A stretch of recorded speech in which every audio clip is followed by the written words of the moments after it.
Hello friends, hi, welcome back to my YouTube channel and welcome back to my kitchen. ಹೊಸ ರುಚಿಯೊಂದಿಗೆ ನಾನು ನಿಮ್ಮ ರಜನಿ ನವೀನ್. ಇವತ್ತು ನಾನು ಒಂದು ಹೊಸ ಸಾಂಬಾರ್ ರೆಸಿಪಿನ ಶೇರ್ ಮಾಡ್ತಾ ಇದ್ದೀನಿ.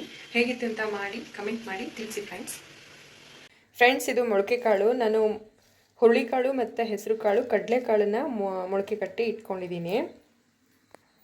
ಮತ್ತು ಇದು ಆಲೂಗಡ್ಡೆ ಬದನೆಕಾಯಿನ ತೊಳೆದ್ಬಿಟ್ಟು ನೀರೊಳಗೆ ಹಾಕಿದ್ದೀನಿ. ಯಾಕೆ ಹೇಳಿ, ಕಪ್ಪಾಗಿಬಿಡುತ್ತೆ, ಅದಕ್ಕೋಸ್ಕರ. ಫ್ರೆಂಡ್ಸ್, ನಿಮ್ಗೆ ಆಲ್ರೆಡಿ ಗೊತ್ತಾಗಿದೆ, ಎರಡನ್ನೂ ನೋಡಿದ್ರೆ ಗೊತ್ತಾಗಲೇಬೇಕಲ್ವಾ. ನಾನು ಇವಾಗ ಮೊಳಕೆ ಕಾಳು ಸಾಂಬಾರನ್ನ ಹೇಗೆ ಮಾಡೋದು ಅಂತ ತೋರಿಸ್ತಾ ಇದ್ದೀನಿ. ನಾನಿಲ್ಲಿ ಮೊದಲಿಗೆ ಮಸಾಲೆನ ರೆಡಿ ಮಾಡ್ಕೊತಾ ಇದ್ದೀನಿ. ಅದಕ್ಕೆ ಸ್ವಲ್ಪ ಕೊತ್ತಂಬರಿ ಸೊಪ್ಪು, ಒಂದು ಈರುಳ್ಳಿನ ಹಾಕೋತಾ ಇದ್ದೀನಿ, ಸ್ವಲ್ಪ ಬೆಳ್ಳುಳ್ಳಿ, ಸ್ವಲ್ಪ ಶುಂಠಿ, 2 ಪೀಸ್ ಚಕ್ಕೆ, 4ರಿಂದ 5 ಲವಂಗನ ಹಾಕೋತಾ ಇದ್ದೀನಿ. ಇದಕ್ಕೆ ಸ್ವಲ್ಪ ಅರಿಶಿನ ಸೇರಿಸ್ಕೊತಾ ಇದ್ದೀನಿ. ಫ್ರೆಂಡ್ಸ್, ಇದು ಮನೆಯಲ್ಲೇ ಮಾಡಿರೋಂಥ ಅರಿಶಿನ. ನೀವು ಕೂಡ ಮನೆಯಲ್ಲೇ ತಯಾರಿ ಮಾಡ್ಕೊಳ್ಳಿ. ಆದಷ್ಟು ಹೊರಗಡೆ ಅರಿಶಿನ ಜಾಸ್ತಿ ಕೆಮಿಕಲ್ ಹಾಕಿ ಯೂಸ್ ಮಾಡಿರ್ಬೋದು, ಅದಕ್ಕೋಸ್ಕರ. ಇದನ್ನು ನೀರು ಹಾಕ್ಕೊಂಡು ರುಬ್ಕೊಳ್ಳೋಣ. ಮಸಾಲೆ ರೆಡಿ ಆಗಿದೆ ನೋಡಿ, ಘಮ ಅಂತ ಸ್ಮೆಲ್ ಬರ್ತಾ ಇದೆ. ಫ್ರೆಂಡ್ಸ್, ನಾನಿಲ್ಲಿ ಕುಕ್ಕರ್ನ ಕಾಯಕ್ಕಿಟ್ಟಿದ್ದೀನಿ. ಈಗ ಸ್ವಲ್ಪ ಆಯಿಲ್ ಹಾಕೋತಾ ಇದ್ದೀನಿ.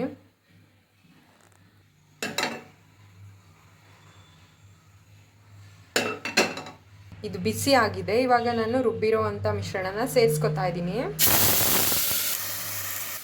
ಈ ಮಸಾಲೆ ಚೆನ್ನಾಗಿ ಎಣ್ಣೆಯಲ್ಲಿ ಫ್ರೈ ಆಗಿದೆ. ಈಗ ನಾನು ಕಾಳನ್ನ ಸೇರಿಸ್ಕೊತಾ ಇದ್ದೀನಿ.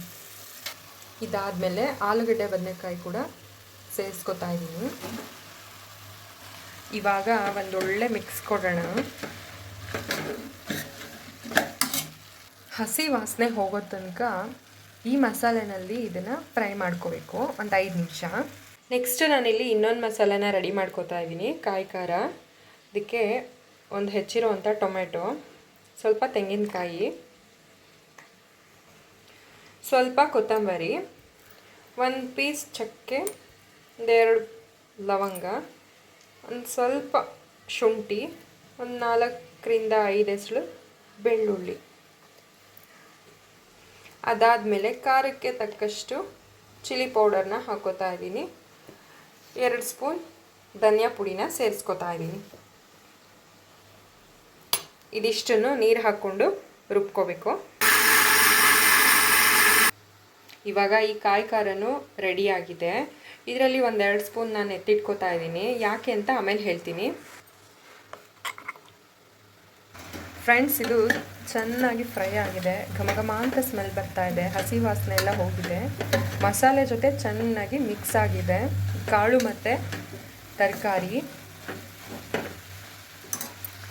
ಈಗ ನಾನು ರುಬ್ಬಿರೋವಂಥ ಕಾಯಿ ಮಸಾಲೆನ ಸೇರಿಸ್ಕೊತಾ ಇದ್ದೀನಿ.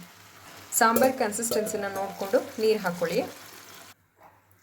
ರುಚಿಗೆ ತಕ್ಕಷ್ಟು ಉಪ್ಪನ್ನ ಸೇರಿಸ್ಕೊತಾ ಇದ್ದೀನಿ. ಕೆಲವ್ರಿಗೆ ಸಾಂಬಾರು ಗಟ್ಟಿ ಇರಬೇಕು, ಕೆಲವ್ರಿಗೆ ತೆಳ್ಳಗಿರಬೇಕು. ನನಗೆ ತೆಳ್ಳಗಿದ್ರೆ ತುಂಬ ಇಷ್ಟ ಆಗುತ್ತೆ. ಅದಕ್ಕೆ ಇವಾಗ ಸ್ವಲ್ಪ ಟೇಸ್ಟ್ ಮಾಡಿ ಕುಕ್ಕರ್ ಮುಚ್ಚಳನ ಕ್ಲೋಸ್ ಮಾಡಿದ್ರೆ ಸಾಂಬಾರು ರೆಡಿ ಆಗುತ್ತೆ.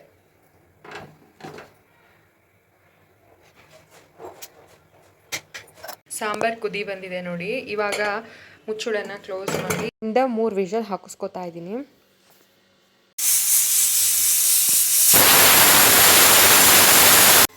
ಫ್ರೆಂಡ್ಸ್, ವಿಷಲ್ ಬಿಟ್ಟಿದೆ, ಸಾಂಬಾರು ರೆಡಿ ಇದೆ.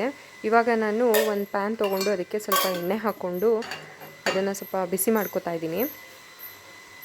2 ಸ್ಪೂನ್ ಕಾಯಿ ಮಸಾಲೆ ಎತ್ತಿಟ್ಕೊಂಡಿದ್ನಲ್ಲ, ಅದನ್ನು ಸೇರಿಸ್ಕೊಂಡು ಚೆನ್ನಾಗಿ ಫ್ರೈ ಮಾಡ್ಕೊತಾ ಇದ್ದೀನಿ ಎಣ್ಣೆಯಲ್ಲಿ. ಅದು ಫ್ರೈ ಆದಮೇಲೆ ಸಾಂಬಾರಲ್ಲಿರೋವಂಥ ಕಾಳು ತರಕಾರಿನ ತೆಗೆದುಬಿಟ್ಟು ಇದರೊಳಗೆ ಸೇರಿಸ್ಕೊತಾ ಇದ್ದೀನಿ. ನಿಮಗೆ ಎಷ್ಟು ಬೇಕೋ ಅಷ್ಟನ್ನು ಸೇರಿಸ್ಕೋಬೋದು. ಮಸಾಲೆ ಜೊತೆ ಇದನ್ನು ಚೆನ್ನಾಗಿ ಮಿಕ್ಸ್ ಮಾಡಿ ಸ್ವಲ್ಪ ರುಚಿಗೆ ತಕ್ಕಷ್ಟು ಉಪ್ಪನ್ನ ಹಾಕಿ ತೆಂಗಿನಕಾಯಿ ತುರಿನ ಸೇರಿಸ್ಕೊಂಡು ಒಂದೊಳ್ಳೆ ಮಿಕ್ಸ್ ಕೊಟ್ಟರೆ ಸಖತ್ತಾಗಿರೋವಂಥ ಪಲ್ಯ ರೆಡಿ ಆಗುತ್ತೆ ಫ್ರೆಂಡ್.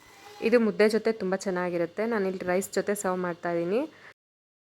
ಟೇಸ್ಟಿ ಆಗಿರೋವಂಥ ಮೊಳಕೆ ಕಾಳು ಸಾಂಬಾರು, ಮೊಳಕೆ ಕಾಳು ಪಲ್ಯ ಮತ್ತು ಮಜ್ಜಿಗೆ, ಇದಕ್ಕಿಂತ ಇನ್ನೇನು ಬೇಕು ಫ್ರೆಂಡ್ಸ್ ಲಂಚ್ಗೆ? ಹೆಲ್ದಿಯಾಗಿ ಟೇಸ್ಟಿಯಾಗಿ ಇರೋದಕ್ಕೆ ಇದಕ್ಕಿಂತ ಇನ್ನೇನು ಬೇಕು? ಒಂದ್ಸಲ ಟ್ರೈ ಮಾಡಿ ಹೇಗಿತ್ತು ಅಂತ ಕಮೆಂಟ್ ಮಾಡಿ. Thank you for watching. Bye bye friends.